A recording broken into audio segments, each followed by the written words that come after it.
Welcome to the 2021 Economic Depression and Preparation Channel. I'm your host, Tony. Thank you for joining me on this February 17th, 2021 edition. Please be sure to hit that subscribe button if you have not already, and to get the latest, pure, unadulterated financial news from the U.S. and sometimes beyond the U.S. And so today we're going to talk about two things. Number one, about the household debt level rising and the risk of hyperinflation in the United States, and why I think that there will be hyperinflation, but there will be more of a deflationary pressure, because the 1929 depression was a deflationary spiral depression. And the same thing is going to happen here, except it's going to happen more slowly than anticipated. And also, and to wrap up, I'm just going to end by saying that teamwork is what makes the dream work, and how all the communities in the United States are going to have to come together, as this disaster in Texas shown us with the winter storm Viola has shown us, with people losing power, water mains breaking, no water in Houston, Texas, and cities in between. Has shown us that we're going to have to come together through these calamities, because there'll be many calamities, many more pandemics, many more calamities to come beyond 2021. And so that's just something to think about. So let's get right into it today.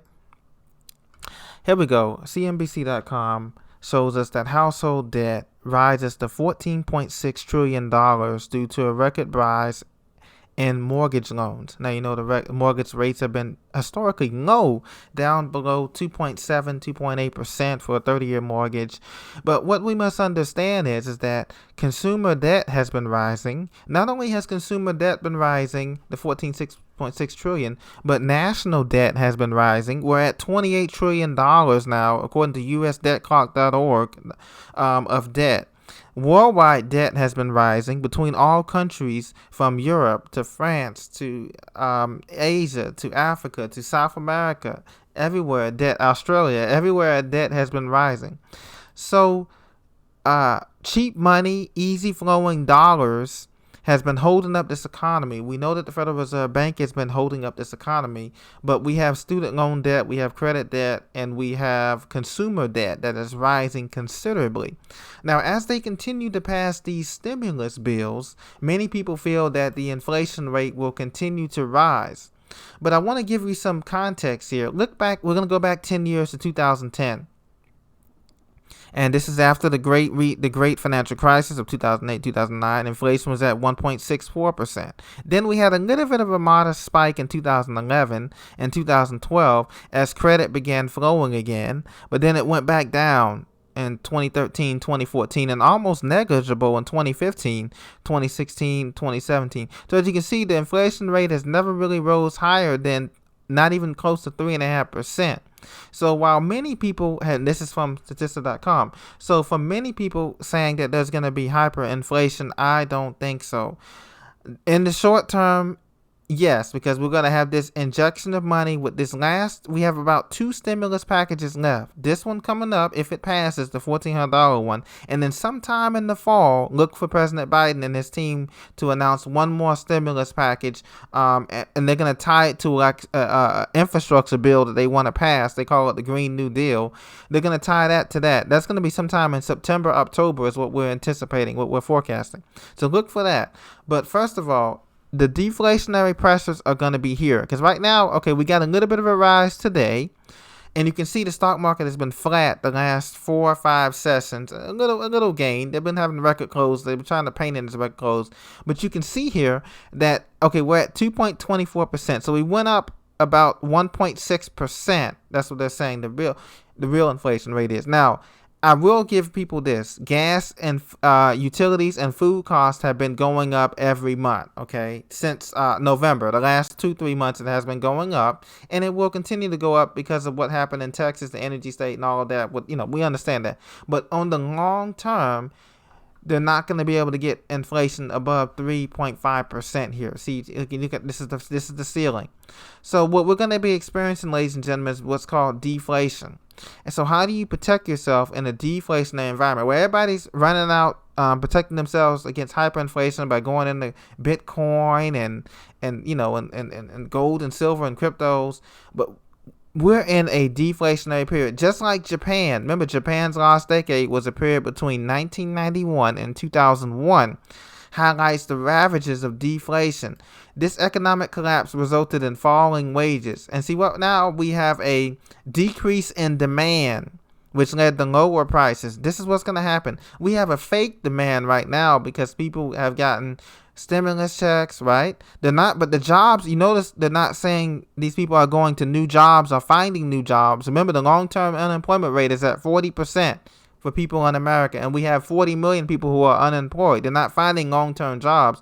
They're finding what's called gig economy jobs, which are temporary. You know, your Uber, Lyft workers, Amazon workers, seasonal workers, stuff like that. It's not really permanent type of job. So they're saying on TV and the media, the CNBC, that there's a going to be this pent up demand, right? But that's not going to happen if people are scared to go out. If we have this, especially when schools open back up in late March and April, like some of these districts want, and like your President Biden wants. So if that happens, we're still going to have a decrease in demand, which lead to lower prices eventually. Lower prices lead to the expectation that prices will continue to decline, so consumers hold off on making purchases. What are we seeing now? Consumers are not traveling. Airline travel is down by 60 to 70%, right? Okay. Hotels are losing money. Car rentals are losing money. Small businesses are losing money. So eventually they're going to have to cut prices. We're waiting for that, but that's what's going to happen.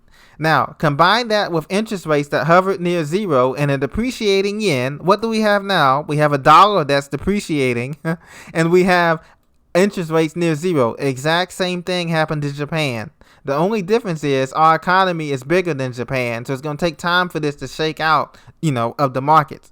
So since we're going into a deflationary depression, which is already here, it's just an illusion that these companies have they're valued, overvalued, and everything. So cash becomes king, okay? Look at the people sitting on cash right now. Warren Buffett sitting on $100 billion cash. Apple company is sitting on $80 billion cash. I don't know if you know that or not. So companies are sitting on cash because they know that we're going into a deflationary spiral, okay? In addition to plain old savings accounts and interest-bearing checking accounts, there are cash equivalents you can get into CDs or money market accounts, okay? Now, if you believe there's going to be both inflation and deflation, then of course you want to diversify your portfolio. But what I'm telling you is that this is going to be a deflationary depression just like in the 1920s. And people are going to have less consumption because they're going to have less money to spend once the economy finally seizes up, which is getting close to doing now, okay?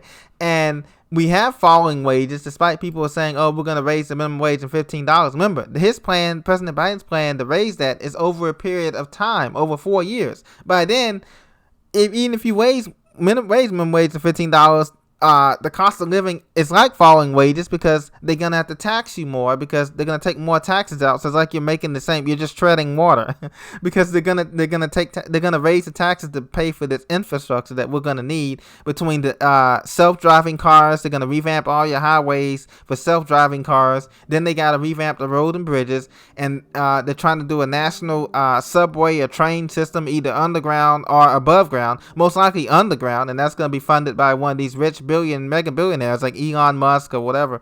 So all of this is coming, ladies and gentlemen. So it's going to be a deflationary spiral, and the only way you can protect yourself against deflationary spiral is two ways: by getting in the cash, getting into treasury bonds, and getting into if you must be in the stock market, get into things that people need like toilet paper, food, drugs, defensive stocks like that, and dividend paying stocks if you're going to be on that. So this is something to think about. Just wanted to say, and the last point I want to mention today is about teamwork. Okay. Back in the olden days and back, in days of my parents and grandparents, but back today, teamwork is what make the dream work. So we're not all going to be strong in every skill. Some of us are going to be strong in mental skills. Some of us are going to be strong in physical skills, maybe, learning how to start a fire or survival skills. Others are going to be strong in emotional skills, counseling one another to get us through tough times. We're going to have to do this together as a team. Those of us who love our family, love God, love this country, we're going to do this together. And that means coming together and sharing our skills and networking, because when times get hard, when the grid goes down, when the EMP comes, attack comes, when the government's not coming to save us, we're gonna have to learn to depend on each other and trust each other to get the job done. And so that's what I want to leave with you today, is to keep preparing, keep stacking, because when this deflationary spiral happens, there's gonna be stuff that's gonna come on sale, and you're gonna be right there to be able to get it. But you have to be patient. Let everybody rush out and prepare for hyperinflation. They think because all that, but remember, the money is not circulating on the average street. On the average street, most people are holding on. They're paying for essentials, but they're not doing anything extraordinary expenses. And that means a deflationary spiral is coming. Businesses and everybody eventually are going to have to lower their prices or be out of business. And that leaves, who, the big four only left: Amazon, Walmart, and most towns. And, maybe you have your other little carrier services, but that's pretty much it. Thank you very much for joining me. Have a blessed day. I'll talk to you very soon.